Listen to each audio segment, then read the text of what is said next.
اعوذ باللہ من الشیطان الرجیم بسم اللہ الرحمن الرحیم السلام علیکم ورحمۃ اللہ وبرکاتہ۔ آج کا سبق ان چیزوں کے بارے میں ہے جس سے اجتناب ضروری ہے اور قرآن والوں کی صفات۔ 10 چیزیں برباد ہے۔ ایک وہ علم جس پر عمل نہ ہو، وہ علم وبال ہے۔ وہ عمل جس میں اخلاص نہ ہو، وہ برباد ہے۔ اللہ کی رضا کی نیت نہ ہو، اقتداء نبی صلی اللہ علیہ وآلہ وسلم نہ ہو، وہ مال برباد ہے جو اللہ کی رضا کے لیے، جو اللہ کی دین کے لیے خرچ نہ ہو، آخرت کی تیاری کے لیے استعمال نہ ہو۔ وہ دل برباد ہے جو اللہ تعالی کی محبت سے آباد نہ ہو۔ وہ کیا دل ہے، صرف گوشت کا ایک ٹکڑا جو اللہ تعالی کی محبت سے خالی ہو۔ ایک وہ دل ہے جس میں اللہ تعالی کی محبت موجود ہو مگر وہ اسے نہ دیکھے کہ محبوب کی رضا کس چیز میں ہے اور نہ اس کے اوامر کو مانتا ہے، یہ محبت بھی ضائع ہے۔ ایسے دعویٰ تو آج یہود بھی کر رہے ہیں۔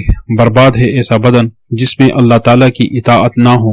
وہ وقت برباد ہے جو اللہ تعالی کی اطاعت سے خالی ہو۔ زندگی وہ ہے جو اللہ تعالی کی اطاعت میں صرف ہو۔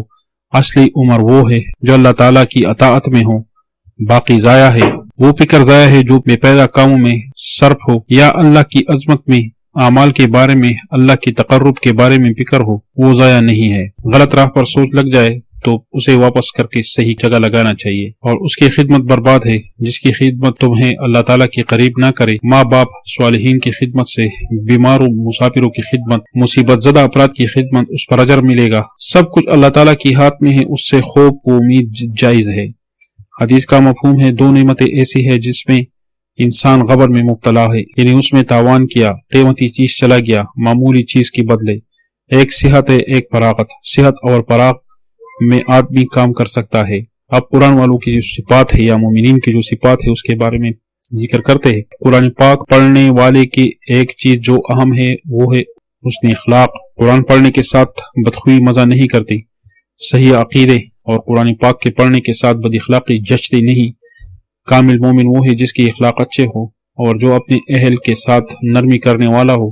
اچھی اخلاق کے 3 درجے ہیں: ہاتھ اور زبان سے دوسرے کو فائدہ پہنچانا، اپنے ہاتھوں کو دوسرے کی ضرر سے روکنا، ماتا کو شادہ رکھنا۔ یہ 3 انواع ہے جو ترمذی میں ہے۔ ایک شخص وہ ہے جو فائدہ بھی دیتا ہے مگر ضرر بھی، یہ بھی اچھا نہیں ہے۔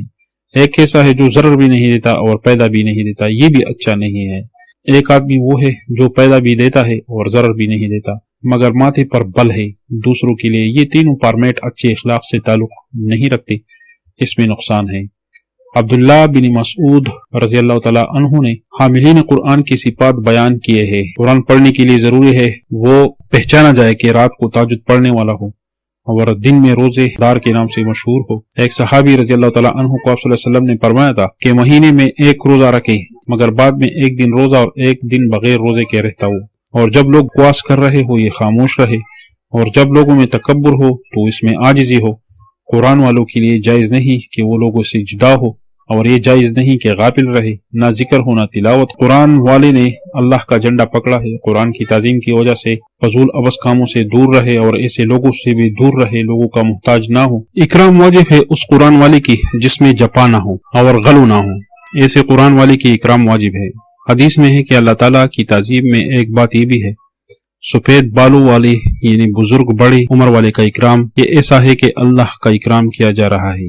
دوسرا وہ جو قرآن کا بیان کرنے والا ہو، قرآن کا عالم ہو، حافظ ہے، اس کا اکرام کیا جائے، ایک غلو نہ کرے، یہ یا غلط تعویلات یا غلط معنی نہ کرے۔ ایسے شخص کا اکرام بھی نہیں جس نے قرآن پڑھا مگر لا تعلق رہا، یعنی جفا کیا، اس کا بھی احترام نہیں۔